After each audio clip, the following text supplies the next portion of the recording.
Hello and welcome. Tonight, I want to take you somewhere far from comfort. Somewhere most people never speak of unless they've seen it with their own eyes. Tonight, you're not just hearing about history. You're stepping inside it. You are not a tourist. You are not an observer. You live here in one of the narrowest corners of 19th century London, in the heart of the slums. Before we begin, take a moment. Breathe slowly. Let the day fade away behind you. And as you listen to my voice, I want you to imagine yourself here, in the past, in the alleys, in the dust and fog and smoke. And before we go further, I'd love to know, where are you listening from tonight? What time is it where you are? Leave a comment below. And if you enjoy these gentle journeys through history, don't forget to subscribe. Now, let's begin. It's early morning, though the sun can't break through the gray clouds of soot and chimney smoke that hover permanently over this part of the city. You live in one of many cramped, decaying brick buildings stacked haphazardly along a street that is barely wide enough for two people to pass without turning sideways. The air smells thick of coal fires, old cabbage, damp wood, and human waste. You hardly notice it anymore. The stink clings to everything, to your clothes, to your walls, even to your skin. Your boots, if you have any, squelch into the slick, wet mud that never quite dries in the alleyway just outside your home. It's a mix of rainwater, horse dung, ash, and whatever the neighbors threw out their window the night before. You step over the collapsed corner of a crate and duck beneath a line of laundry dripping gray water onto the street. Above, the buildings lean like old men, tired, groaning, slowly collapsing inward as if the street is trying to swallow them whole. Your home, if that's what you call it, is one room on the third floor of a shared building. You rent it weekly. Or you did, the last time you had coin. You live here with 6 others. Your family, maybe. Or just other desperate souls. There's one bed, if you're lucky, a straw-stuffed sack crawling with lice, and a single broken window that lets in more cold than light. The walls are damp to the touch. They breathe mildew. If you place your hand on them at night, they feel like old bread left out in the rain. Your ceiling drips when it rains. The rats are fat and bold, and they don't scatter when you enter. You've named one of them. Everyone does. When you wake in the morning, it's not the sunlight that stirs you. It's the sound. The sound of boots on stairs, the slam of someone else's door, the coughing, always the coughing. Deep, rattling, endless. Sometimes it comes from a child. Sometimes from someone older. It doesn't matter. You don't ask questions anymore. You boil water if you have any. Tea if you're lucky. You chew stale bread or go without. You listen for news. Work, trouble, whispers. The people in these streets know everything that happens here. There are no secrets. Just rumors passed from one doorstep to the next, like coins too thin to keep. If you leave your building and walk a few minutes north, you pass by other alleyways, thinner still. Some so narrow you can touch both sides with your arms stretched out. A boy runs past you barefoot, holding a bucket of coal. A woman sits on a crate, peeling potatoes and humming something soft and broken. You nod. She nods back. No one asks how you're doing. Everyone already knows. There's a butcher nearby, not for your kind, but you know the smell. Sharp and red. The drains outside his shop run thick. Some days the rats follow it in a steady line. Some days you do too. You pass under a wooden sign that hangs crooked above a doorway, a pawn shop. You've been there. You've traded your boots, your coat, your mother's ring. Things that mattered. But you needed bread.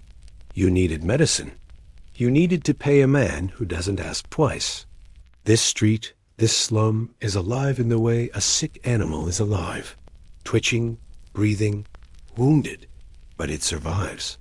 Somehow, it survives.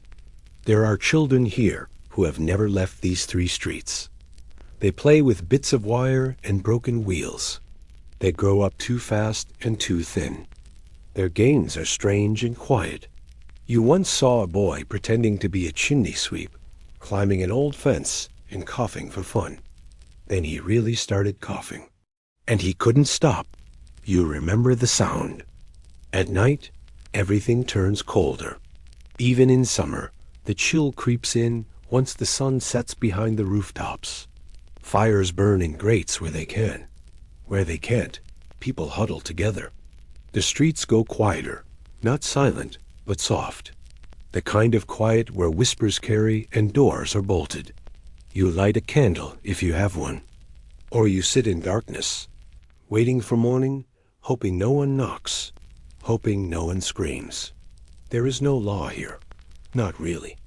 There's power and money, and the men who have both. And there's you, a person, trying to live, trying not to vanish beneath the weight of everything that has already fallen. And still, life moves. It always does. A neighbor brings you a bit of soup. A child laughs in the gutter. A woman sings while scrubbing the same step she scrubbed yesterday. And somehow, even here, there are tiny sparks of kindness, of strength, of survival. You have made it another day in the slums. And tomorrow, you will try again. You wake before the sun rises. Not because you've slept enough. No, not that. Sleep here is rarely long and never deep. You wake because someone rolled over and elbowed you in the ribs. Or because a baby started crying. Or maybe it was just the cold that finally bit too deep into your back. The reason doesn't matter much. Morning comes when it wants to, and here, that's usually hours before light touches the window. You lie still for a moment, blinking into the darkness. The room is so full of breath that the air feels damp, even warm in a sickly sort of way. Bodies are crammed into every corner. Some are curled up on the floorboards, backs pressed to the wall like they're afraid the room might collapse. Others are huddled together on piles of old rags or pressed 2 and 3 across the same bed, if you even have one. Sometimes people sleep sitting up. It's easier when there isn't enough space to lie down. 10 people live in this single room. 10 souls in a space barely wide enough to stretch your arms without brushing someone else. A father, a mother, 3 children, a cousin who lost his job, an elderly neighbor who had nowhere else to go. And you. The floor is a map of limbs and blankets, scraps of cloth meant to soften the wooden planks. In the dark, no one has a name, just warmth or the lack of it. The window in the corner is cracked.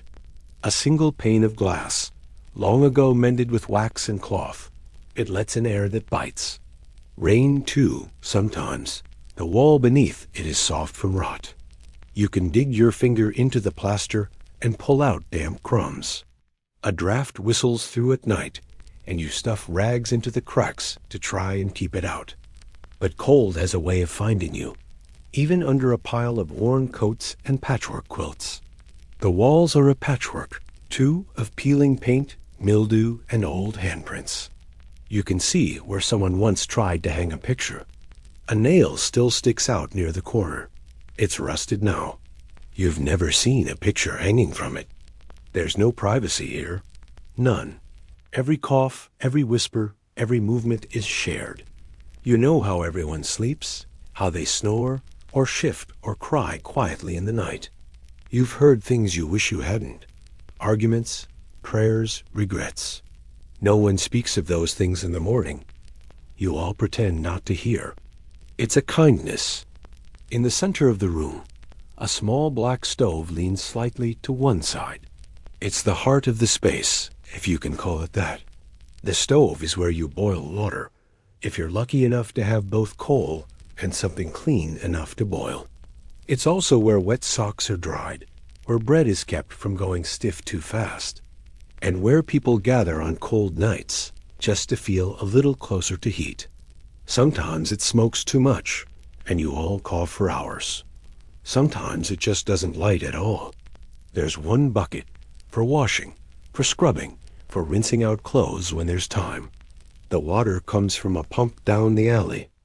You carry it up 3 flights of stairs, sloshing and straining, trying not to spill too much on the way. It's a hard job. Your arms burn and your boots slip on the wet steps. But someone has to do it. There's a chamber pot in the corner. You keep a cloth draped over it during the day. At night, it's used in silence. No one speaks of it. In the morning, it must be emptied. That, too, is someone's job. Usually yours.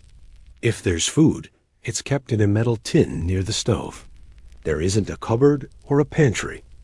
No place for luxuries like that. Most meals are shared straight from the pot. Thin porridge, dry bread, or scraps of boiled root vegetables. Sometimes you sit around the edge of the room, passing a crust from one hand to the next, tearing off little bits so everyone gets some. You eat slowly, not because you're savoring the taste, but because once it's gone, it's gone.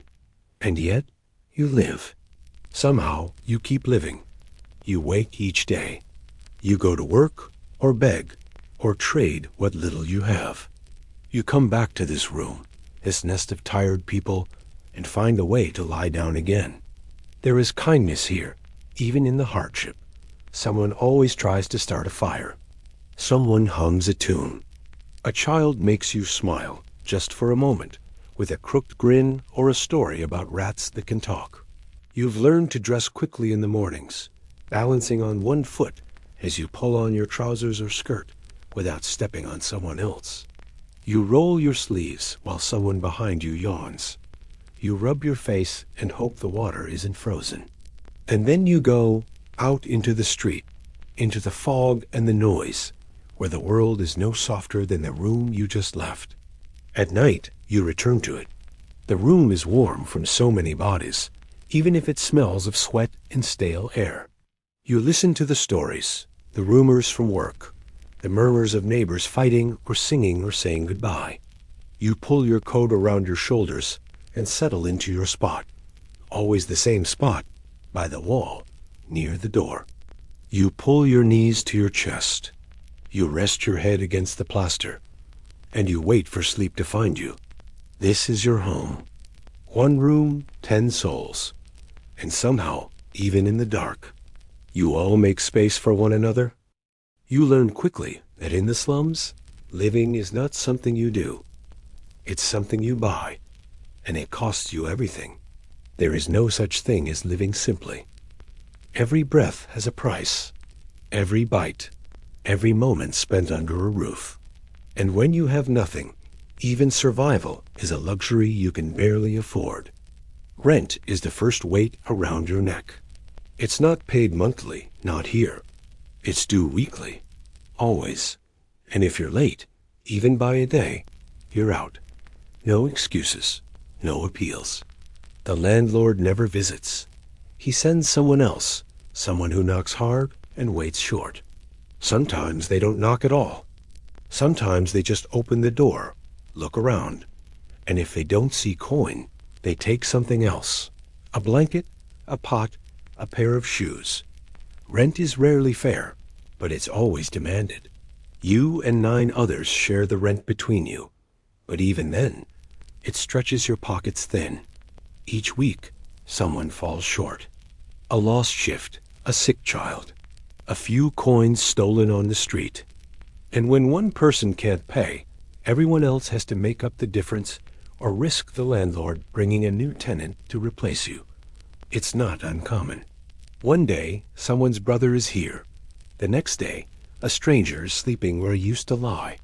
That's just the way it goes. Then there's food. You think about food more than you eat it. Every step you take in the city brings you closer to it or further from it.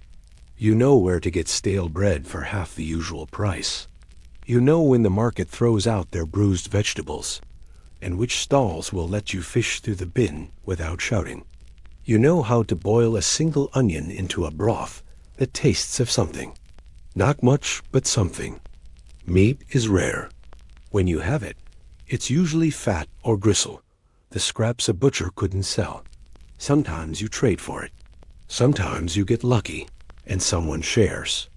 But most days, you chew slowly on bread that's more crust than crumb, and drink weak tea that was brewed 3 times before it ever reached your cup. Work, when you can find it, is your only real weapon against hunger. But the work doesn't come easily, and it doesn't pay fairly. You sweep streets for hours and earn just enough to buy dinner. You sew buttons onto coats until your fingers bleed, and you still have to choose between soap and a bit of coal. The hours are long, the pay short, and if you stop, if you fall behind, someone else is always ready to take your place. Children work too. They have to. Chimney sweeps, matchstick girls, delivery boys with no shoes and blistered feet. No one calls it cruel. It's just what's needed. You send them out with a kiss on their forehead and a prayer that they'll come back, still walking, still breathing, still yours. Some nights they don't.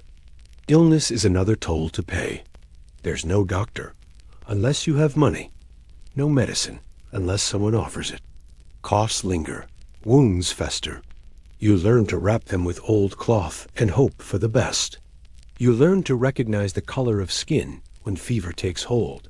Pale at first, then flushed, then gray. You've sold nearly everything of value. Your father's watch, your mother's necklace, a book you once read by candlelight. You pawned them when someone needed medicine, or when the landlord knocked louder than usual, or when you just couldn't look your sister in the eye and say there was no supper again. Sometimes in the market, you see things that remind you of what you once had. A dress like the one your mother wore, a pipe like your uncle used to smoke near the fire. You stop for just a second, long enough to remember, long enough to feel that ache in your chest. But then you move on. You can't afford memory. It weighs too much. Even warmth has a cost. Coal is measured by the shovelful, sold by boys with blackened faces and fast tongues. You bargain for scraps, the dusty leftovers from richer homes. Some nights you burn torn newspaper or bits of broken furniture just to feel the heat for an hour. The fire never lasts long, and the cold always returns. Everything you own is secondhand. Clothes passed down through too many hands. Boots patched and stitched until they barely hold together. A tin cup that once belonged to someone who mattered. A scarf that smells faintly of perfume and dust. There's no shame in it, only need. And yet, somehow, you endure. You stretch every penny. You mend. You trade. You borrow. You sacrifice. You learn to make do with less, and then even less than that. There are moments when it almost breaks you, when your stomach aches with emptiness, when your hands are too cold to button your shirt, when you lie awake at night, counting how many days you can go without paying rent before the knock comes. But then the sun rises, and you put on your boots, and you go back into the streets, into the noise in the gray, chasing whatever small job or coin or kindness you can find. Because there is no other choice. Because living, even like this, still matters. The cost of staying alive is cruel. It's constant. It's never fair. But you keep paying it, because you still hope that someday it won't be this hard. There's a kind of hunger that stops your stomach from growling. The kind that doesn't come in waves, but settles into you like fog, dull, heavy, and always there. You forget what it feels like to be full. The idea of fullness, of being satisfied after a meal, becomes something distant, like a dream you barely remember when you wake. Every morning begins with the same question.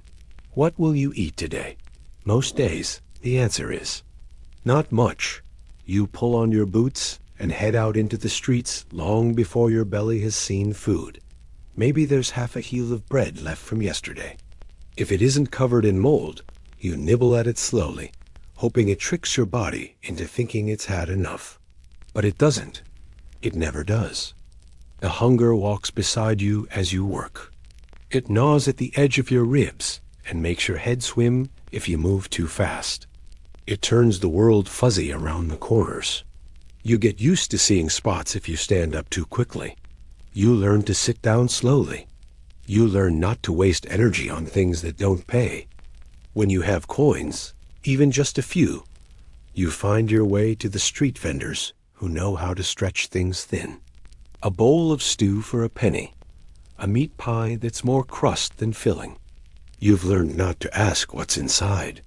If it's hot and heavy and stays down, it's enough. It doesn't matter if the meat is rat or pigeon or something even less dignified. Hunger has no room for pride. You once saw a woman take a bone from the gutter and boil it 3 times to flavor her soup. Just water, a pinch of salt, and a bone already stripped by a dog. You tasted it. It wasn't good, but it was warm, and that counted for something.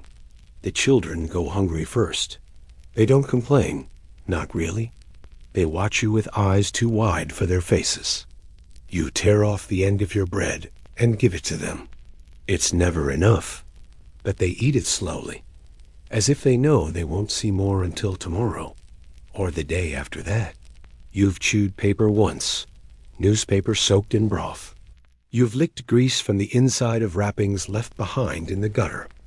You've watched someone else throw away an apple core and thought, just for a second, about going after it.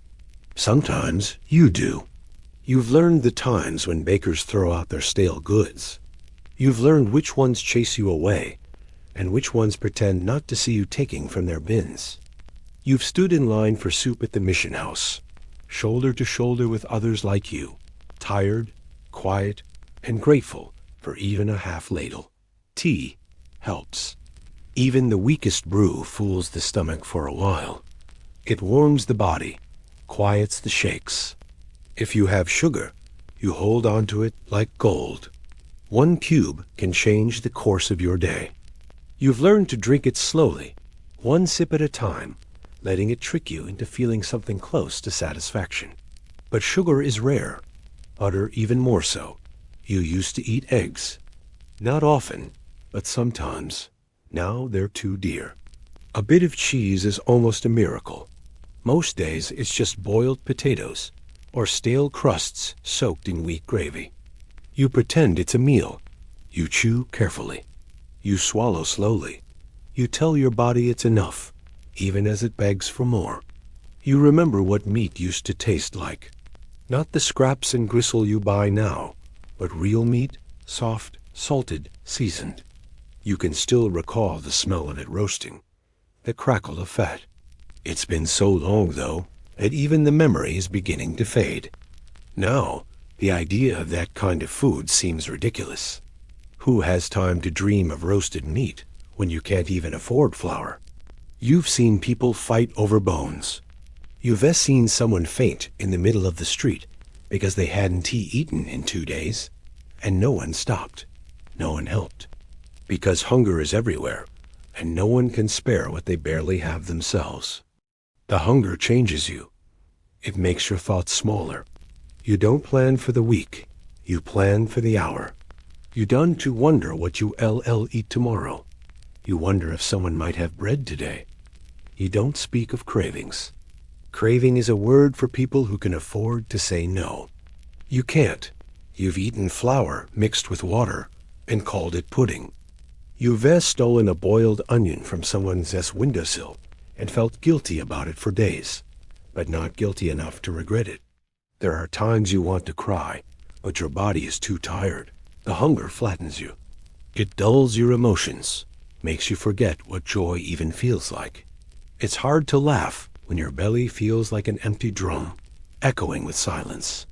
You grow used to the weightless feeling in your limbs, the way your knees tremble after climbing stairs. You don't mention it. Everyone else feels the same. On Sundays, sometimes someone shares. A loaf passed around the room. A little broth, thickened with barley. You close your eyes while you eat. Not because you're savoring it, but because it hurts to see everyone else still hungry. You've tried to sell things for food. Buttons, old clothes, a broken comb. One time, you tried to sell your boots, but then you remembered winter was coming. so you kept them. You went without food instead. The hunger is constant, but you hide it. You don't want to seem weak. You chew slowly when others are around, pretending you've already eaten more. You refuse food you desperately want because someone else needs it more. And then, when you're alone, you cry. Not loudly, just a quiet tremble of the shoulders, a breath caught in your throat. And still, you survive. Somehow, you find a way. A crust here, a shared pot there, a bowl of soup given by someone who remembers what it felt like to be starving. You take what you can. You never waste a bite. You don't complain, because here in the slum, hunger is just part of life. You don't wait for it to go away. You learn to carry it. And even on the worst days, when there's nothing but ash in your stomach, and your limbs feel hollow, and your thoughts are filled with fog, even then, you whisper to yourself, you made it through today. And maybe, just maybe, tomorrow will taste a little better. You've grown used to many things in the slum, the hunger, the cold, the crowded rooms, but the water, ... The water is something else. It waits for you in wooden barrels, in shared pumps, in tin cups passed from hand to hand. You drink it because you must, because you can't live without it.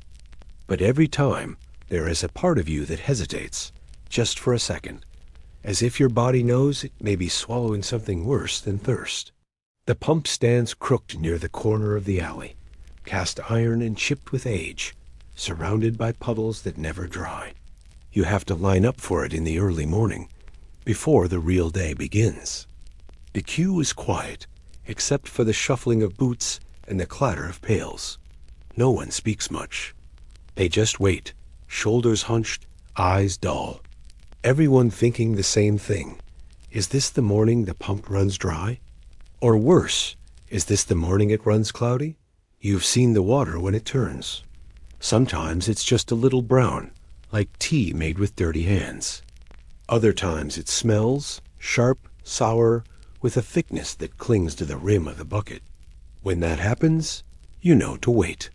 To walk to another pump, 3 streets down, and pray the rats haven't gotten to it first. But most days, you drink it anyway, because thirst doesn't care about disease. And boiling costs coal, and coal costs coin. You can't afford to treat every drop. You drink it warm, cold, cloudy, clear. Whatever comes from the spout, you close your eyes and swallow. You know the stories. Everyone does. Cholera doesn't whisper. It shouts. It comes quickly, violently. One day your neighbor is fine, sweeping his doorstep and whistling through broken teeth. The next, he's curled up on the floor, vomiting water that looks like rice water, pale and slick. By evening, he's gone, wrapped in a sheet and carted away with the others. You remember the first time you saw it. A girl, no older than 10, who lived 2 doors down. She had fetched water for her mother that morning. By dusk, she was limp and gray. Her eyes rolled back, her skin ice cold, even in the summer heat. You watched them carry her body down the stairs. Her little shoes flopped as they lifted her. You remember thinking how clean they looked. The fever moves fast. It empties a person from the inside out. And there's nothing you can do once it begins. The doctors, when they come, shake their heads. They tell you to boil your water, to clean your hands, to pray. But they don't stay long. They know they're too late. You don't drink from the Thames, not anymore. It's black with filth. Dead dogs float downstream beside broken crates and human waste. You once saw a bloated pig drift by, caught on a stone arch. It bobbed there for days. People still wash clothes there. Children still play at the edge. But you know better. The water moves, but it doesn't clean. The worst part is not knowing. One day, the water seems fine. Then suddenly, half the street is sick.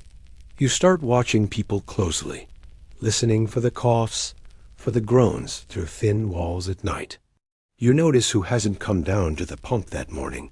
You wonder if it started again. Some days you try to boil it. You stack a few bits of coal, strike a match, and watch the flames struggle to catch. You fill a tin pot, wait for the bubbles, but it takes time. Time you don't always have. And if you're out of coal, there's no fire. So you pour the water anyway. Close your eyes. Drink quickly. Children don't understand. They'll drink from puddles if no one's watching. Their hands are always filthy, their mouths full of whatever they find. Coins, twigs, bits of food dropped in the street. You shout at them. You swat their hands. But it doesn't matter. They're thirsty, and they don't know fear the way you do. Not yet. You've tried to keep a clean bucket. You scrub it when you can. Rinse it in boiling water if you're lucky. You keep it covered at night, but it doesn't matter much. The filth is in the pump, and the pipes, in the city itself. You can't wash it all away. It creeps in like fog, like mold, like rot in a damp wall. There's a man who sells clean water from a cart, charges twice what it's worth. You don't trust him, but sometimes you buy a bottle when someone's ill, just in case. It smells the same, tastes the same, but it gives you a little hope that maybe this time the water won't take someone from you. You think about how strange it is, how something so simple, so basic, could be the thing that ends you. Not fire, not famine, not violence, but water. And still you drink, because the body needs it, because the thirst scratches at your throat and dries your lips until they crack, because the baby cries if it doesn't get fed, because your hands shake without it, because it's all there is. You dream sometimes of rivers, real rivers, clear and cold and sweet. You remember a stream once, from when you were a child, before the city swallowed your world. You remember dipping your hand in and watching the water curl around your fingers, clean and glaring. You wonder if that was real, or just something you imagined. You think about wells, springs, fountains with marble statues and cool cups of water handed out for free. You've heard they exist in the rich parts of the city, in the parks you read out aloud into. You've never seen them, but sometimes when you're walking near the edge of the slum, you think you catch a breeze that smells different, fresher. You turn your head, but it's gone. The truth is, the water here belongs to the city, and the city doesn't care whether you live or die. The city gives you just enough to scrape by, just enough to keep you going. And then it takes when you least expect it. It takes mothers, fathers, children. It doesn't always come as cholera. Sometimes it's typhoid, sometimes dysentery, or just a fever that won't break. You get sick and stay sick, and the doctors shake their heads and ask if you've been drinking from the pump, as if you had another choice. And so, each day, you fill your tin cup. You sip slowly. You say nothing. You've learned that silence keeps you safe, because in the slum, even the water can kill. And yet, you drink, because you have to. Your world is gray. The walls, the sky, the air between buildings. Everything is painted in layers of ash and smoke and soot. You haven't seen the sun in days, maybe weeks. Not properly. Not the way people in books describe it. Warm and golden and clean. Here, light doesn't shine. It smears. Through thick clouds of coal smoke and factory fumes, the daylight becomes something else. Weaker, heavier. A haze that presses against your chest like a second coat. You step outside your building and blink against the fog. It's always there, floating low and damp, creeping along the cobblestones, clinging to window panes. It smells like smoke and sewage and rot. There's no escape from it. It gets into your clothes, your food, your lungs. It follows you down alleys and through doorways, into rooms already choked with the breath of too many people. You pull your scarf up over your mouth. Not because it helps much, it doesn't, but it gives you the feeling that maybe, just maybe, you're doing something to fight back. You take shallow breaths. You learn to breathe through your nose. You cough in the morning. You cough again before bed. It's just part of the rhythm now. The chimneys never stop. They rise above the rooftops like crooked black fingers, always exhaling. They belong to factories, to workshops, to houses packed so tightly together that their smoke combines into a single giant cloud that hovers over the slums like a warning. The smoke is thickest in the mornings, when fires are lit and machines begin their work. That's when your throat burns the worst. That's when your eyes water. You know not to hang clothes outside to dry, not unless you want them to come back in dirtier than when you washed them. Even fresh-washed sheets come in smelling like smoke. The coal dust settles on everything. On windowsills, on floorboards, on your skin. You can feel it at the end of the day, a fine grit between your teeth, under your fingernails, behind your ears. The streets are never clean. You wouldn't know what a clean street even looked like. Horse manure, fish bones, bits of spoiled cabbage. It all gets trampled into the cobbles, ground down into something thick and unidentifiable. The gutters run black after a rain. You step over puddles with caution. Some are shallow. Some are deeper than they look, and all of them stink. Sometimes you see rats, fat, fast, fearless. They scurry between crates and barrels, past sleeping men and spilled ale. You've seen them crawl over the body of a drunk who didn't wake up in time. No one screamed. No one stopped them. It was just another evening. The filth is everywhere, not just outside, but in your home, in your lungs, in your bones. You clean what you can. You sweep the floor. You wipe the walls. You try to chase away the mold with vinegar and cloth, but it always comes back. The slum breathes in filth and breathes it back out. You just live inside it. You've seen what it does to people. The slow rot of the lungs, the constant coughing, the blood in handkerchiefs. You know what tuberculosis looks like, not because you read it in a book, but because you've watched it eat through your neighbors, one by one. First a cough, then the weight loss, then the wheezing, then the silence, and then there's fire. It comes without warning, and it spreads faster than you'd ever believe. The buildings here are made of old timber and cheap brick, held together with nails and hope. The walls are thin. The floors are dry. And when one catches flame, the rest follow like paper in a furnace. You've seen it once. The orange glow rising suddenly behind a rooftop, the shouts echoing down the alleyway, the black smoke swallowing the sky. People screamed. Children cried.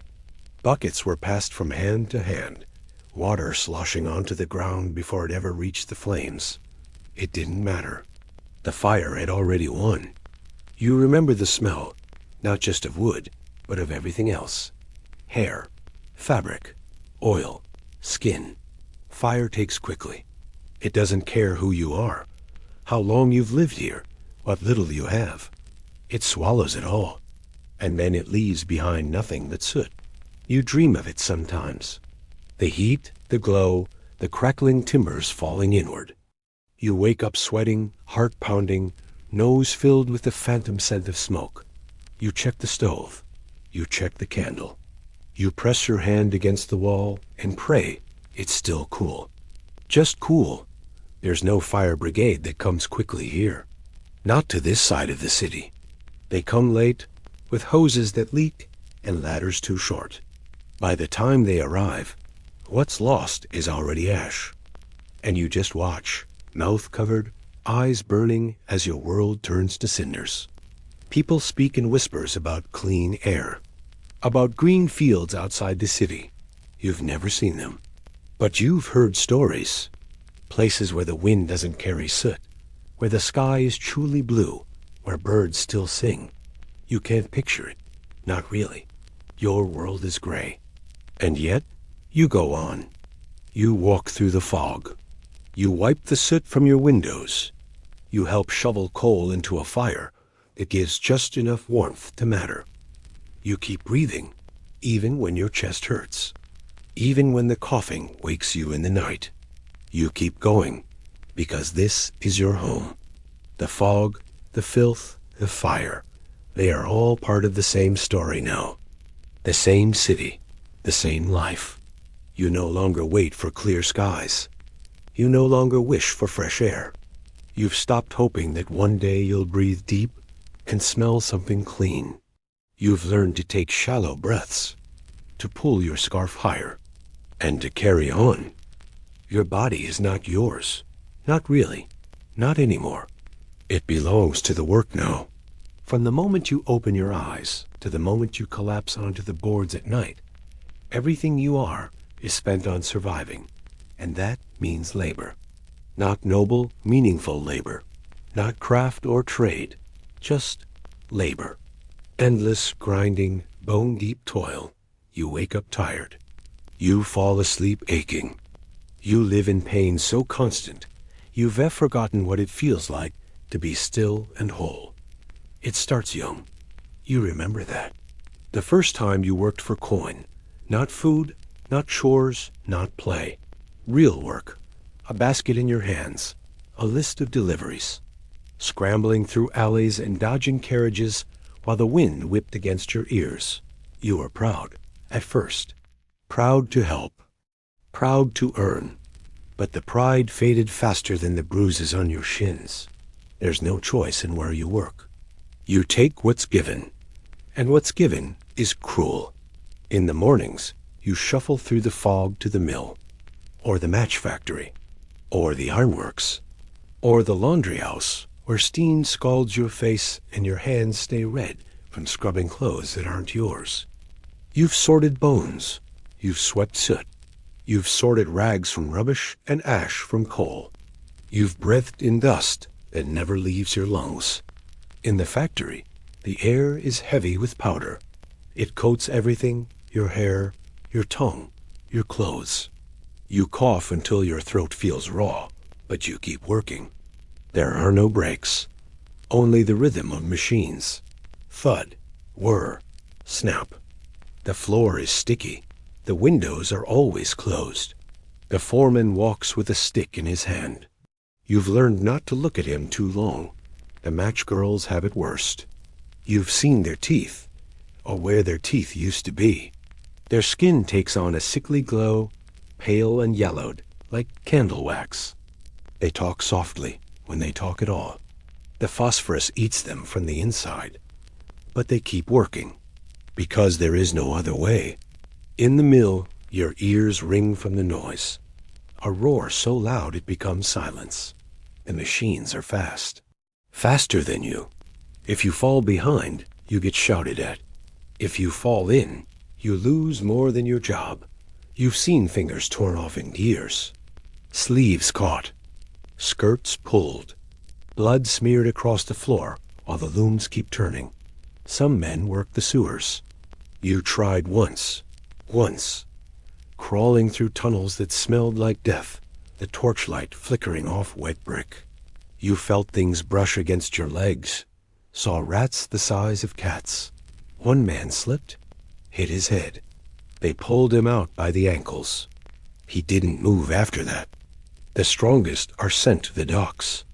Lifting, hauling, stacking, sweating. Your back aches by noon, and by night, you're so stiff it takes minutes just to sit down.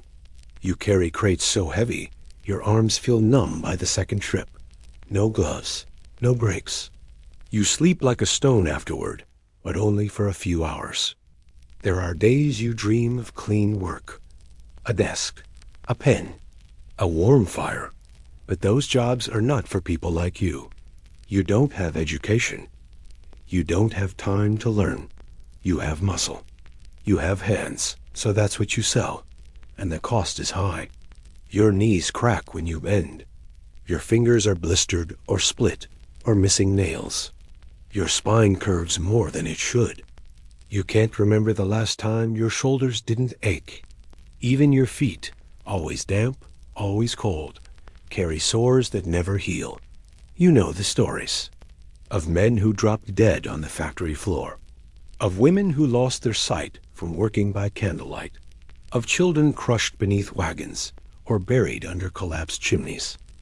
Accidents don't make the paper. There are too many of them. No one comes to help. You just carry on. Children, they don't last long. They work the chimneys. They climb into spaces too narrow for grown men.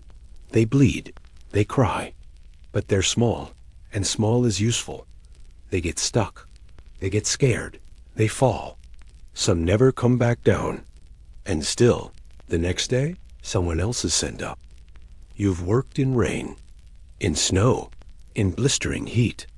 You've stood knee-deep in rubbish and picked through it for rags and bones.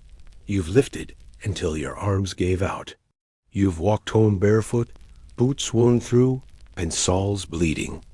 And for all of it, the hours, the hurt, the harm, you're paid pennies. Just enough to buy bread. Just enough to keep the room. Just enough to return tomorrow and do it all again. There's no such thing as rest. You don't rest. You stop. You collapse into a seat, or onto the floor, or against a wall. And your body just waits. Waits for the next moment it has to move. Waits to be dragged upright again. Sometimes you see the rich, passing in their carriages, their gloves clean, their skin soft. They speak of honest work, of earning your keep. You wonder if they've ever lifted anything heavier than a teacup. You wonder if they know what it's like to work until your hands bleed and still go to bed hungry. There's a girl on your street. Her fingers are gone, 3 of them, caught in a press. She was back at work a week later. She learns to grip things differently now. She doesn't complain. You don't complain either. What would be the point? Everyone else is in the same shape. Bent, broken, bruised. You just keep moving. You laugh when you can. You hide the limp. You lie about how tired you are. Because here, your body is your only coin. And when it gives out, you have nothing. Still, there are small moments. A stretch in the sun. A shared flask on the walk home. A pair of warm socks knitted by someone who cares. You hold on to these things. You carry them in your pocket like charms. Because the work may wear your body down, but it hasn't taken your soul. Not yet. Death does not knock here. It walks straight in through the door, sits itself down beside the fire, if you have one, and waits, silent and still. It doesn't announce itself loudly. Sometimes it begins as a soft cough in the night. Other times it comes with a fever that arrives like a thief, burning its way through the bones of a child too small to fight it. And then, before anyone can prepare or call for help, someone is gone. You've seen it too many times to count. In this place, death is not a stranger. It is a neighbor, a constant presence that moves through the streets like fog, clinging to walls and whispering through the cracks of windows. You grow up learning the weight of it, watching friends disappear, knowing families that grow smaller 1 week at a time. It doesn't shock you anymore. It doesn't even surprise you. When someone coughs a certain way, when their skin takes on that dull gray shade, when they stop eating, you've seen it before. And still, every time, a small part of you prays that maybe this one will pull through. It comes early, especially for the young. The smallest coffins are the most common. You've helped carry 1, maybe 2. You've watched them be placed into the ground with barely a sound. No priest, no crowd, just a mother standing alone, lips pressed together so tightly that her face looks carved from stone. The earth here swallows names quickly. Most graves aren't marked. Those that are fade fast, washed clean by rain, forgotten by a world that has no time to remember the poor. Some die in the night, quietly, without a cry. They simply stop breathing, and by the time morning arrives, the room is colder than usual. and the body lies still in the corner bed. Others go harder, with moans and sweats and trembling fits. The fever makes them babble. Sometimes they scream for people long dead, names no one else remembers. You've seen a child claw at the blankets as if they were drowning. You've watched the light go out of their eyes mid-sentence. And then only silence. Grief is not loud here. It cannot be. You do not have the time for it. There is no luxury for long mourning. The rent still comes due. The work still needs doing. You cannot afford to fall apart when someone dies. There are mouths left to feed, floors left to scrub, debts still unpaid. So you bury your sorrow deep, push it down below your ribs where no one can see it, and you carry on. Maybe later, when no one's watching, you'll cry, quietly, just for a moment. The ritual is simple. The body is wrapped in the cleanest cloth you have, or at least, the least dirty. You try to keep the face covered. You don't want to see it after the breath is gone. If you're lucky, someone will help you carry it downstairs. If not, you'll manage yourself. You might place the body by the door so the gravediggers can find it in the morning. And when they do, they won't ask many questions. They've seen it all before. They take the body, sometimes with a nod, sometimes with nothing. Maybe they leave a name on a slip of paper. Maybe not. You don't ask where they go. You know already. The pits are dug deep and filled quickly. Cheap wood coffins, lowered with no ceremony, no music, no prayer. Often, the names are scratched onto the lid in chalk. Sometimes even that's forgotten. There are no flowers. Just a shovel, a grunt, and the dull thud of earth falling onto wood. When someone dies of fever, it is different. You feel it in the air, thick and charged. Everyone becomes quieter. The whispers grow. Eyes scan the street for signs of who might be next. Doors that used to be open now close. Even children stop laughing. You burn the sheets if you can. You throw away the blankets, scrub the walls with vinegar if you have it. Anything to wash away the sickness. But deep down, you know it's already too late. If one in the room has it, the others soon will. Sometimes it isn't disease. Sometimes it's an accident, sudden and cruel. A man crushed by a collapsing wall at the factory. A child hit by a wagon in the street, body broken before he could even cry out. A woman who slipped down rotted stairs, never woke again. These deaths are sharper, swifter, but no less permanent. You hear the shout. You see the blood. And then, stillness. In winter, death moves faster. The cold takes what hunger doesn't. The weak, the old, the newborn. They fade under the weight of the frost. You feel it in your fingertips, the warning. The cold seeps into your bones and settles there like a second skeleton. Your breath fogs the air, your toes go numb, and you know, the worst of the season is still to come. Every night is a gamble.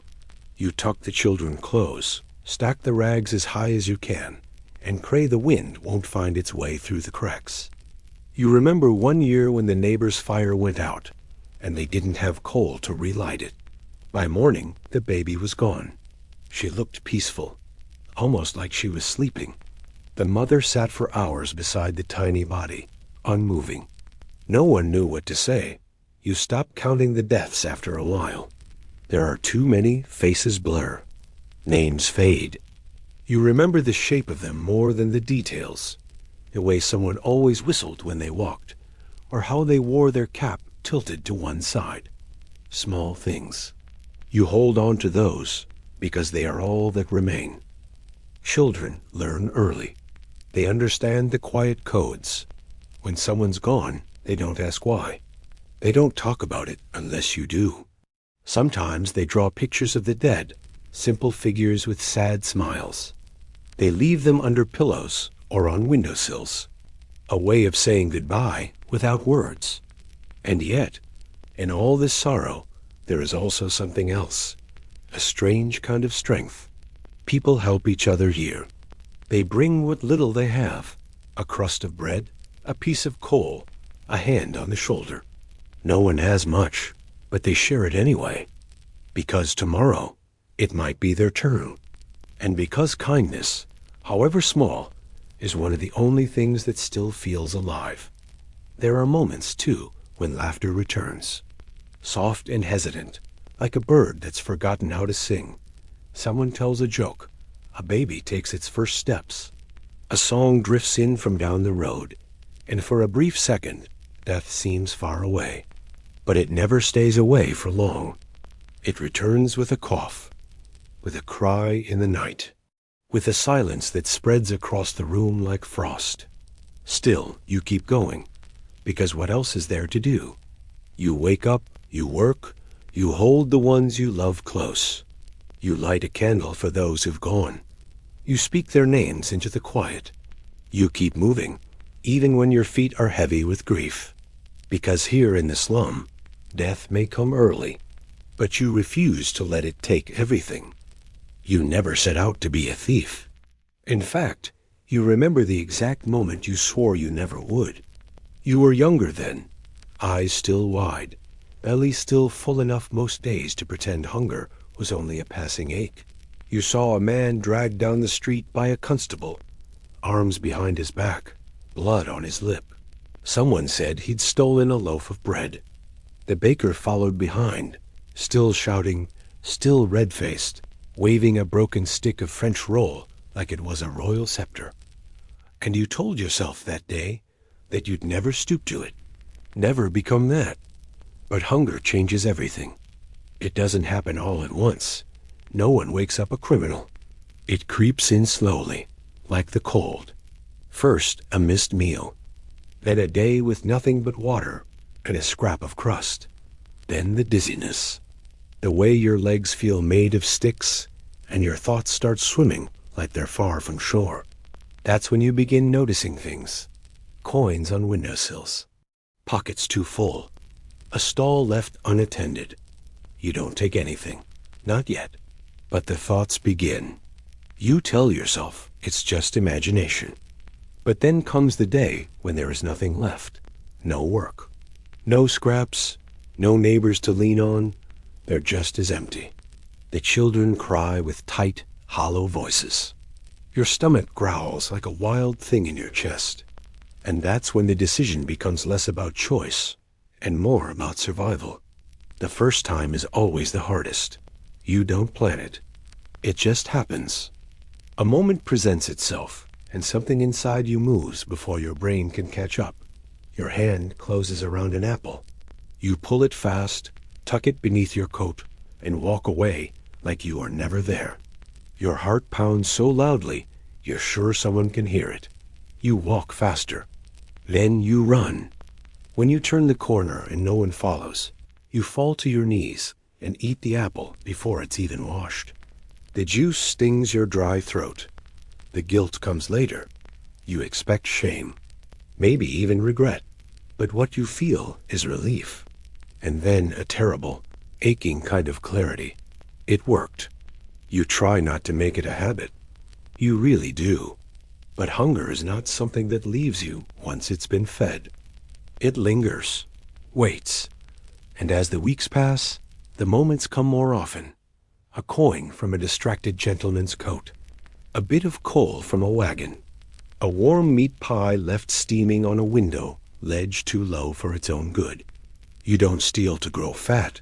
You steal to not vanish. And you're not alone. You start to notice the others. The way some children move in pairs, one distracting, the other slipping a hand into a pocket. The elderly woman who accidentally stumbles into market stalls with wide sleeves.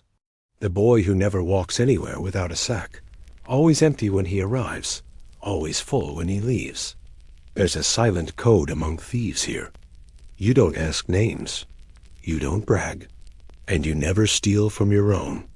Even in desperation, the line between surviving and betraying your street is not one you cross. Sometimes you get away with it. Sometimes you don't. The first time you're caught, it's a blur. Rough hands, shouts, the sting of knuckles on your cheek. You're dragged through mud, through market stalls, spat on by people who probably stole something themselves just last week. The constable doesn't ask questions. He doesn't care why. You took what wasn't yours. That's all that matters. The punishment is swift. Maybe a night in the cell. Maybe a week. If the magistrate is in a mood, a public flogging. You've seen them before. Backs split open in the square, skin like raw meat, children forced to watch so they learn. You never thought you'd be on the receiving end. Afterwards, your body doesn't heal right. The bruises stay for weeks. But what aches more is the memory of it, the humiliation, the way people looked at you, like you were less than them, like you deserved it. But you don't stop, because even pain is better than starvation. And because you've learned that in this city, the law exists to protect the full, not to feed the empty. You try different tactics. You learn how to move quieter, how to spot shopkeepers with lazy eyes. You time your footsteps with noise. Learn which floors creak. You practice pretending to belong. The trick isn't to disappear. It's to blend in. To look too poor to be suspicious, but too tired to be dangerous. Sometimes you feel proud of your cleverness. Other times, you hate yourself for it. You tell yourself you'll stop. That next week, you'll find proper work. That things will turn. But they don't. The slum doesn't care about hope. It just keeps taking. One evening, you catch yourself reaching for something without even thinking, muscle memory now. A quick dip of the hand into a woman's basket. You don't even want what's inside. But your fingers itch for it, like hunger lives in your skin now, not your stomach. You pull back. You sit alone that night and stare at your hands. And you wonder, what part of you did hunger take? Bet you'll never get back? But then morning comes, and the city wakes. And you are still here, still breathing, still hungry. So you go out, and you steal again. Not for greed, not for thrill, but because the world you live in offers only two paths, crime or starvation, and you chose to survive.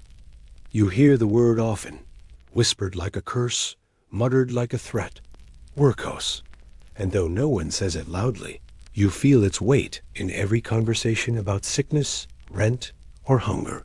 It hangs over you like a shadow, always near, always patient, because everyone knows that if things go wrong enough, and they often do, the workhouse is where you'll end up. It is the city's last solution, its cold, gray promise to the poor, and the poor always fall. It doesn't happen all at once. There's no trumpet or grand announcement when life finally tips into ruin. It begins subtly. You miss a payment. You sell the last of your boots. You pawn your winter coat for enough money to feed the children for 2 more days. You skip meals. You water down the bread. You tear old rags into bandages and pretend they're clothes.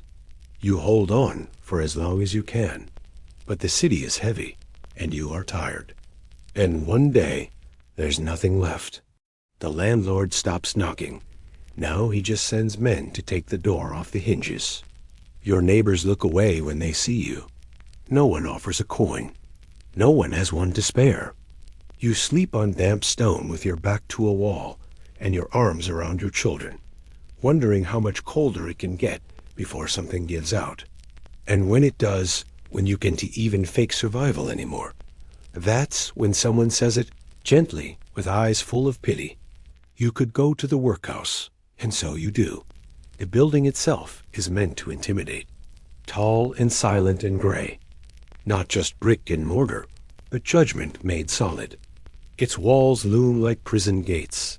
Iron bars on the windows. A heavy door that groans when it opens. You step inside not as a person, but as a failure. And the world makes sure you know it. The first thing they do is separate you. Husbands from wives. Mothers from sons. Sisters from brothers. There's no comfort here. No familiar face to soften the blow. You say goodbye in a hallway, quickly, quietly, and hope they don't cry. You promise it's temporary. You don't believe it. Then they strip you of everything. Your clothes, your belongings, even your name, replaced by a number on a paper that now defines your worth. They cut your hair if it's too long. They scrub you down in cold water with a brush that leaves your skin raw. They hand you stiff garments that barely fit. They give you shoes that blister your heels. You are now the property of the institution. They feed you. That much is true. Thin broth, hard bread, watery gruel that tastes of nothing and sits in your belly like a stone. You line up for meals in silence, bowl in hand, staring straight ahead. If you speak, you're reprimanded. If you move too slowly, the portion is smaller. If you ask for more, you're laughed at. You eat to survive. That's all. The work begins early, long before the sun warms the windows, if it ever does. You rise when they say, stand when they say, march when they say. There is no softness here, no moment of stillness. Just the rhythm of enforced labor, the dull ache of repetition, the knowledge that no one outside remembers where you've gone. You scrub floors until your knuckles bleed. You pick oakum from old ship ropes with nails worn thin. You move stones, grind grain, wash the same soiled linens over and over. Some are sent to the laundry rooms, where steam burns the skin off your hands.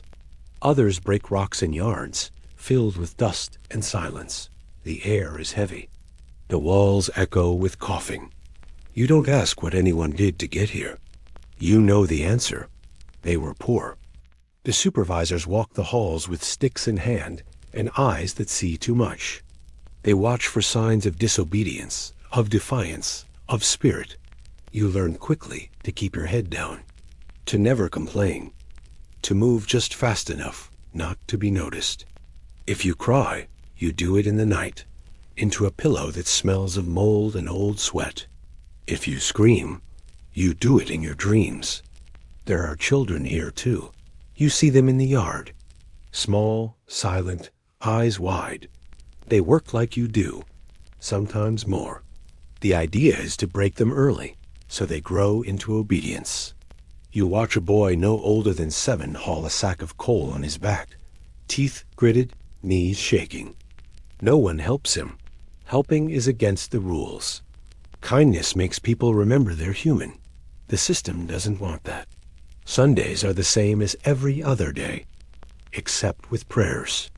You sit in pews and listen to verses about suffering and patience and the reward of heaven, all while your stomach groans and your feet throb. You try to believe. Some days you even manage it. Other days you wonder if heaven is just another promise made to keep the poor in line. The hardest part is not the hunger, or the cold, or the pain. It's the forgetting. You start to forget what day it is, then what month, then how long you've been here. You forget the sound of your own name, the warmth of your mother's hands, the smell of the bakery you used to walk past on Tuesdays. You forget what laughter feels like in your throat. And the worst part? You start to forget that you ever belonged to a world outside these walls. The slum may have been hard, but it was life. It had color. It had chaos. It had people who called you love or mate or mum. Here, you are nothing, just a body, just a task. But still, you endure. Because to leave the workhouse is harder than entering it. If you make it out, you return with less than you had before. No money, no possessions, no home. Only the weight of the experience on your back, and the knowledge that society sees you differently now. Once you've been inside, you're marked. People look at you and see failure, laziness, shame. Never mind the truth. Truth has no place in a world ruled by appearances. And so most people stay. They fade into the system. They become part of the wallpaper, the silence, the routine. They survive, but barely. You swore you'd never end up here. But now, you know, the workhouse doesn't wait for the wicked or the lazy. It waits for the desperate. And the desperate are everywhere. Before you even open your eyes, you can smell the slum. It seeps into everything, your blankets, your hair, the wooden boards beneath your bed. You breathe it in as naturally as air. A mix of soot and sweat, rot and rust. The ghosts of coal fires, the town of sewage, the lingering bitterness of 1,000 tired bodies trying to keep warm, fed, and dry. It is always there, always waiting. You stopped noticing it a long time ago, not because it got better, but because it became part of you. Like your aching joints or the rattle in your chest after a cold night. You don't remember what clean air smells like. Not really. Sometimes, on rare clear mornings, when the fog lifts just enough, you catch a breeze that isn't weighed down by filth. And for a moment, you remember. Grass, rain, bread baking in a real oven. The memory stings. But mostly, it's the stink of survival. Outside, in the narrow alleys between the crumbling brick buildings, the gutters overflow. Rainwater mixes with spilled chamber pots, with ash from stoves, with the grease from last week's fish wrapped in newspaper. Rats swim through it, tails rippling. Children step over it barefoot. The puddles grow dark and thick. When it gets warm, they steam. You can tell what part of the slum you're in by the smell alone. Down by the tannery, it's sharp and sour. Animal hide, chemicals, urine. Near the butcher's, it's blood and bone and spoiled offcuts left too long in the sun. Around the tenements, it's mold and sweat and human waste. The laundry yards reek of soap, but even that can't mask the mildew clinging to every cloth line. Inside your room, the damp is in the walls. You hang your clothes, but they never fully dry. The smell of wet wool, of socks that haven't been washed in weeks, of underthings rinsed in a bucket and hung beside the stove, it all lingers. Your bed smells like smoke, like breath, like something that once was alive and isn't anymore. You try to fight it. You do what you can. A vinegar rag wiped across the windowsill. A bowl of herbs left near the hearth. A candle, when you can spare one. But the stink is patient. It seeps in through the cracks. It climbs into your mattress. It settles in your lungs. You know you carry it with you. Into shops, into factories, into the homes of the rich, if you're ever hired to clean. You see their noses twitch. You see the way they glance at you, the barely concealed revulsion in their faces. Some cover it with a handkerchief. Others don't bother. They smell your poverty before you speak a word. Visitors gag when they enter the slum. You've seen it. Tourists, philanthropists, the odd newspaper man sent to document the conditions. They arrive in clean coats, gloves tight to the wrist, a notebook in hand, and then it hits them. The air, the raw, sour density of it. You watch their eyes water. You hear them mutter, "My God." And part of you feels shame, yes, but another part feels something colder, resentment, because this is your home. This is your street. You don't wrinkle your nose when you step into their world. Why should they flinch at yours? The worst of it, the part no one ever talks about, is that the smell is a kind of warning. You can smell illness before it strikes. It's different from the everyday stink, sharper, sweeter, sometimes, like rotting fruit or milk turned sour. The scent of fever is metallic, clinging, sickly sweet. You know it when you pass a room and catch that edge. Someone inside is dying. You learn to hold your breath. You learn not to knock. There are smells that never leave you. The stench of a burst sewer, rising like a black tide through the street, bubbling and slick. The stink of an animal carcass left in the alley too long. The sharp ammonia of urine-soaked stairwells. The oily smoke of a chimney fire, and the flesh that sometimes burns with it. You once passed a house after a baby died inside. The door was open. The smell spilled out, heavy, wet, unforgettable. No one said anything, but everyone walked a little faster. Sometimes it's personal. You catch it on yourself. The sourness beneath your arms, the mildew in your boots, the grime under your nails. You scrub when you can. Cold water, cracked soap. But it never feels like enough. You notice people leaning away. You start keeping your arms close, speaking softly, looking down. It takes something from you. Dignity, confidence, comfort. You try not to care, but it stings. Even when you leave the slum, just for a day, just to walk into town, the smell follows you. It's in your coat, your hair, your breath. You hear people whisper. You hear the word unwashed passed between lips that have never gone a day hungry. You want to scream, I try, but there's no point. The stink doesn't just live in the streets. It clings to your reputation.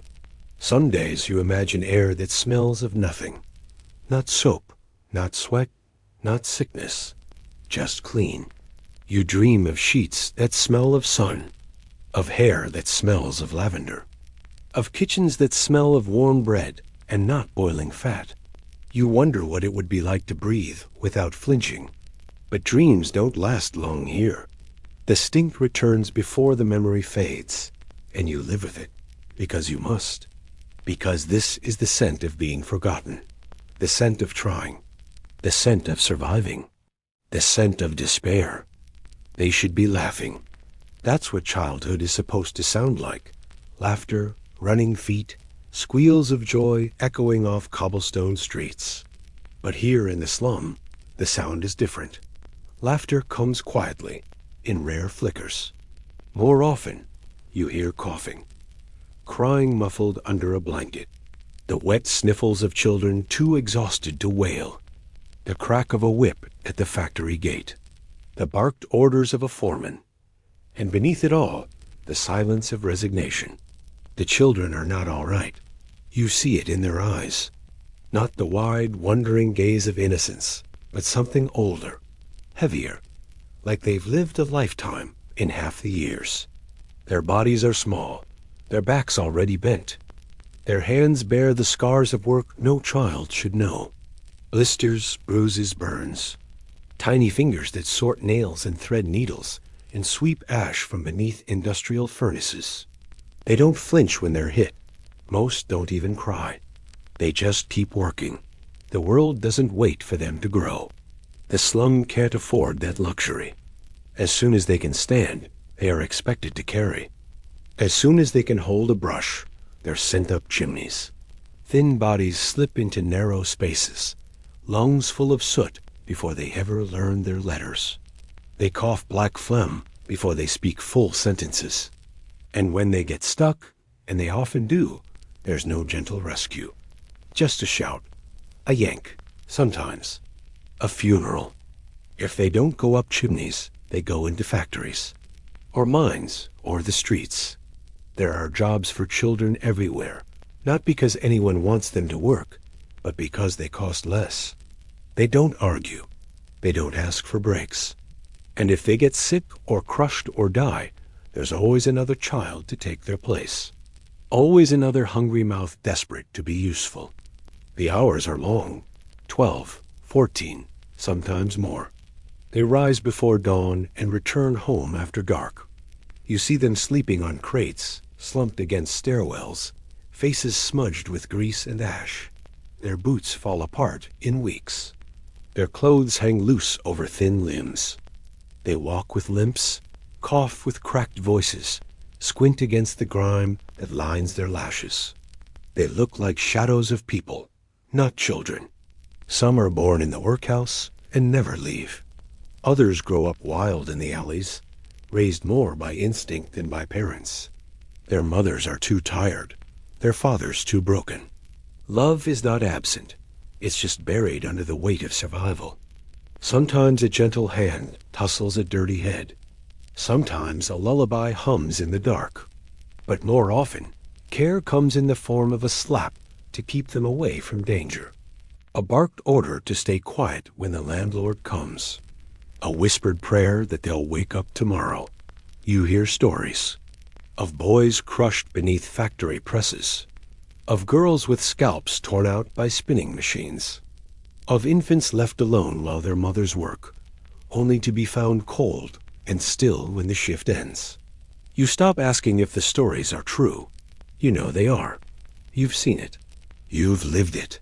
Even the lucky ones, the ones who avoid injury or illness, grow up twisted by the grind. They don't play. They mimic work. Tiny games that mirror the adult world. Girls pretend to scrub floors. Boys pretend to hammer nails. They pretend not because it's fun, but because it's what they know. They are taught that idleness is wicked, that rest is shameful, that their worth lies in how much they can carry, clean, lift, produce. And still, they dream. You hear it in their whispered wishes. A soft bed, a warm meal, a room with windows, a doll that hasn't belonged to 3 other children first, a pair of shoes that fit. School. Some still dream of school. They speak of it like a myth, a place where children sit indoors and read books and write their names, a place with chalk and slates and kind teachers. They don't know it exists only for the rich. For them, learning is a luxury.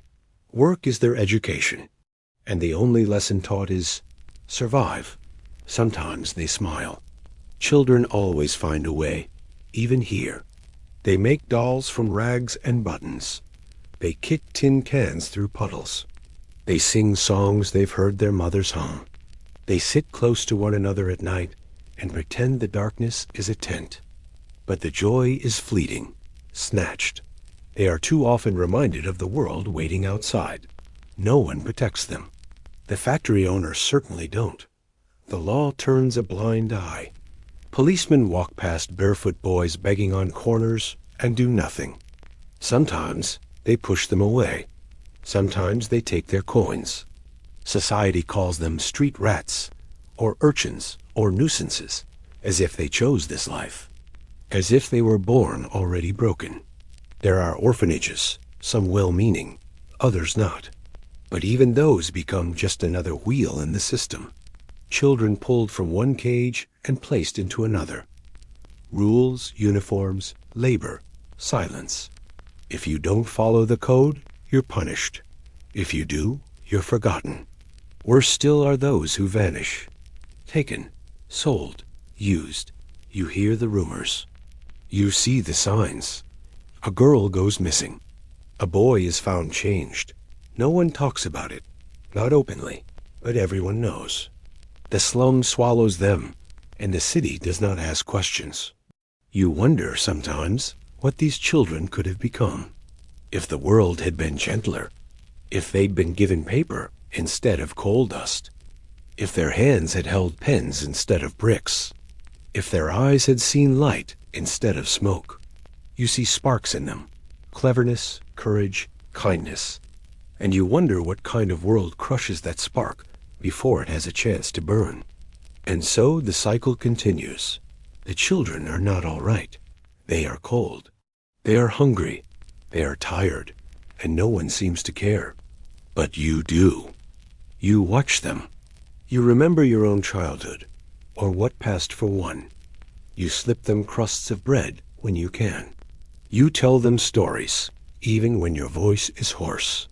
You hold their hands a little longer, because someone must, because they are still children, even here, even now, even in the dark. The walls that separate you from the world outside are thinner than paper, if they exist at all. In the slums, privacy is a luxury few can afford. Your life is woven tightly into the lives of your neighbors, whether you like it or not. The wooden boards, cracked plaster, and ragged curtains that serve as barriers offer little protection from the sounds that fill the night and the day. You hear everything.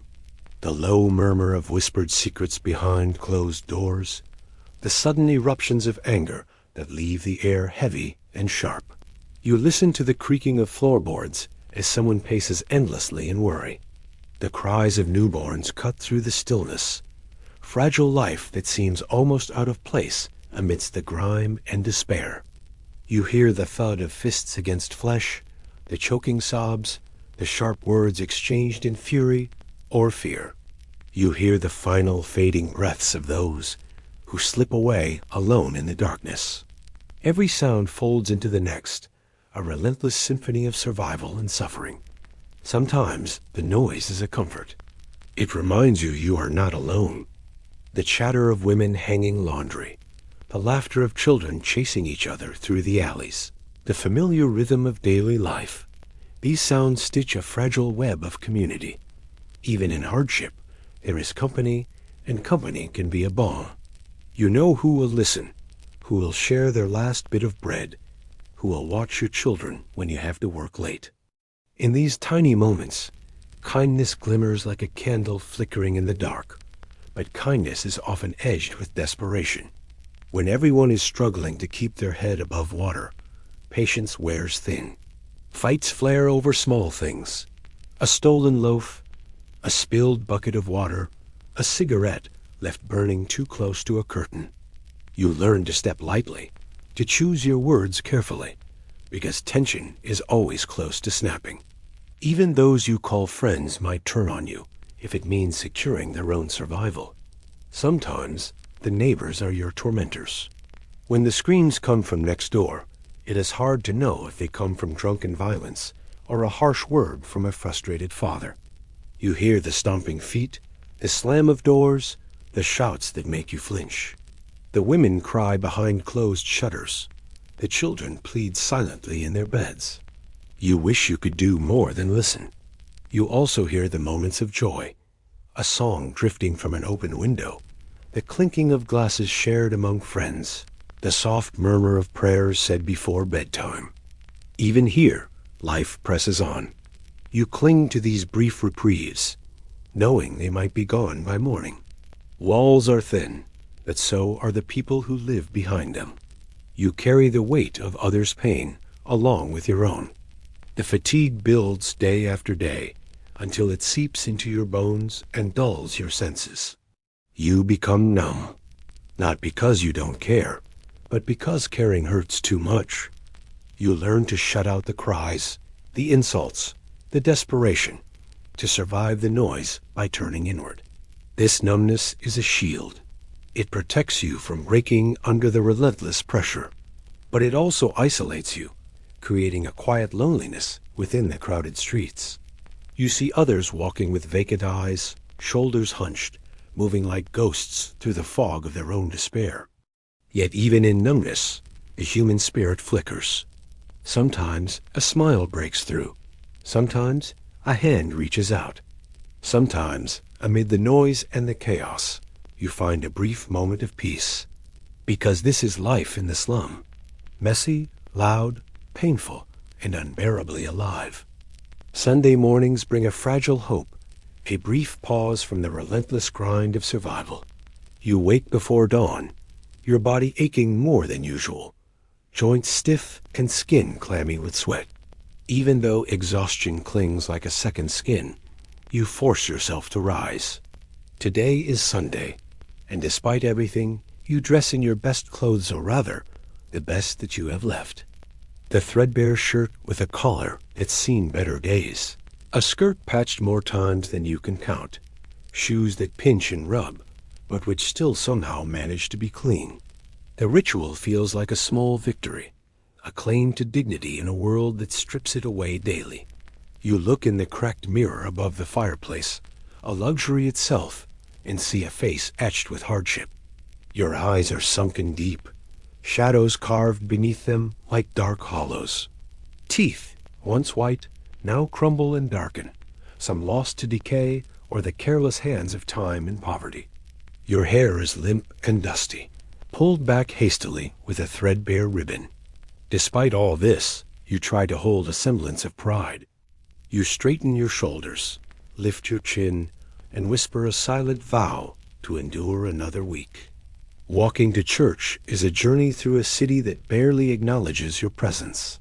The streets are no cleaner on Sundays, though the factories are quieter, and the usual cacophony softens to a distant murmur.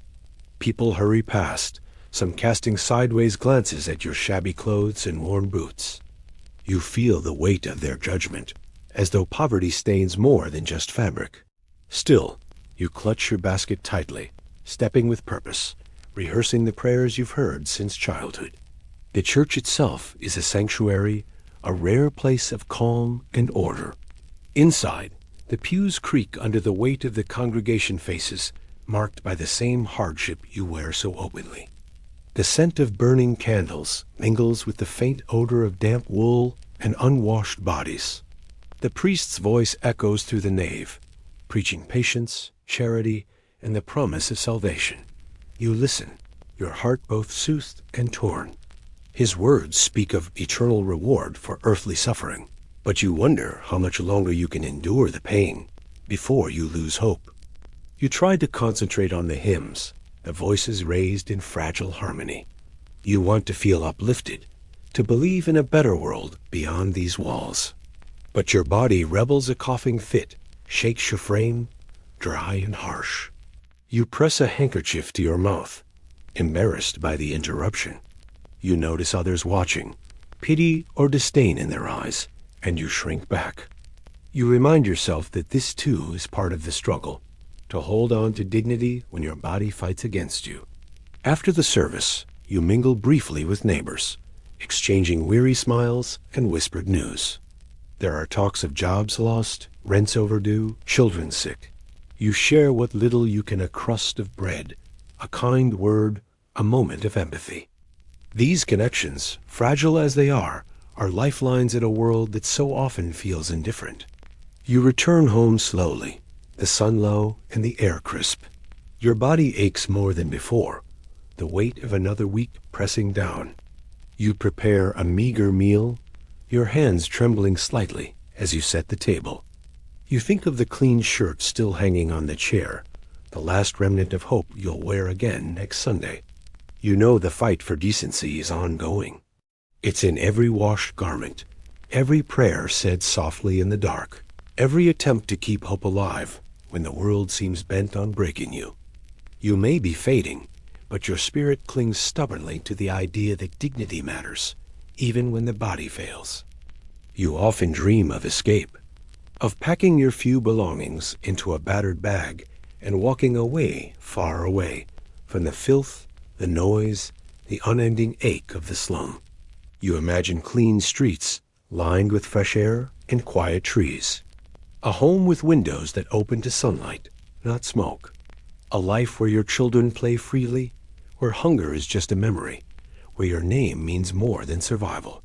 But dreams are dangerous here. Escape is a fantasy, whispered like a secret that must never be spoken too loud. For most, leaving the slum is not a door opened by choice. It is forced by disaster. You wait for the fire. Fires come often. A stray candle, a knocked-over lamp, a faulty stove.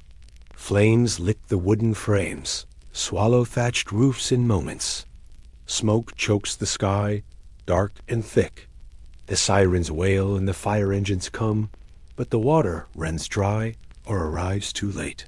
You watch your home burn, your belongings reduced to ash. The screens mingle with the crackling blaze, and all that remains is ruin.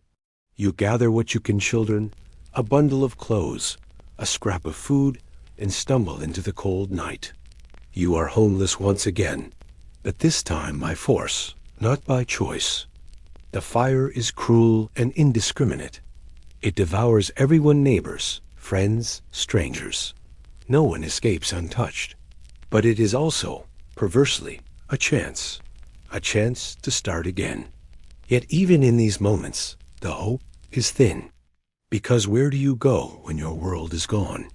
The city offers no refuge.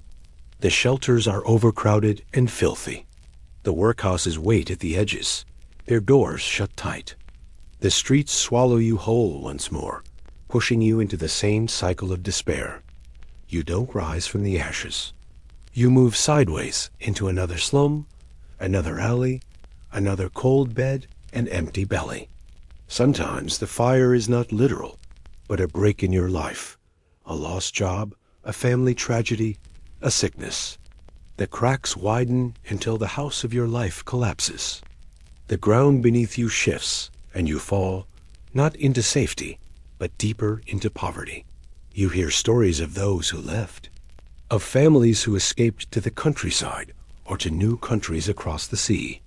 But these stories are rare, like whispers of another world. Most don't have the money, the papers, the strength to leave. You hear about smugglers, ships packed beyond capacity, desperate journeys across stormy seas. You hear of those who never arrive. Leaving is not simple. It's not a fresh start, but a gamble. A chance at something better, but also a chance at loss, loneliness, and death. So most stay. They build their lives where they are, in whatever ruins they can find. They hold on to scraps of hope, like the ember in a dying fire. They dream of a day when the city will remember them not as beggars or criminals, but as people who lived and loved and tried. You wonder sometimes if the fire will come for you, if your world will burn so fiercely that the only choice is to flee, or if you will simply fade away here, invisible and forgotten. Either way, leaving is a fantasy, or a fire, as we come to the end of this journey through the narrow, smoke-choked streets of a Victorian slum. It's impossible not to feel the weight of the lives lived here, the relentless struggle, the heartbreak, but also the fragile sparks of hope that never quite went out. You've seen what it meant to survive in a place where every breath was heavy with soot, where hunger gnawed at bones, and where the world seemed set against you at every turn. Yet amid all the misery, there was also community, endurance, and moments of quiet dignity that defied the grime. It is easy to forget how close this harsh reality once was, how recent this chapter in history remains. The ghosts of those who lived and died in these alleys still whisper in the brickwork, reminding us that behind every statistic was a person with dreams, fears, and a will to keep going. Their lives shaped the city, its future, and our understanding of poverty, resilience, and humanity. So next time you walk past a dilapidated building or hear a story about hardship, remember the countless unseen struggles beneath the surface. Remember that life, no matter how hard, still carries meaning. Thank you for watching. If you've found this glimpse into the past meaningful, please like, subscribe, and share your thoughts below. Where are you watching from? And what time is it there? Your stories and voices keep history alive. Until next time, take care and keep remembering those who came before.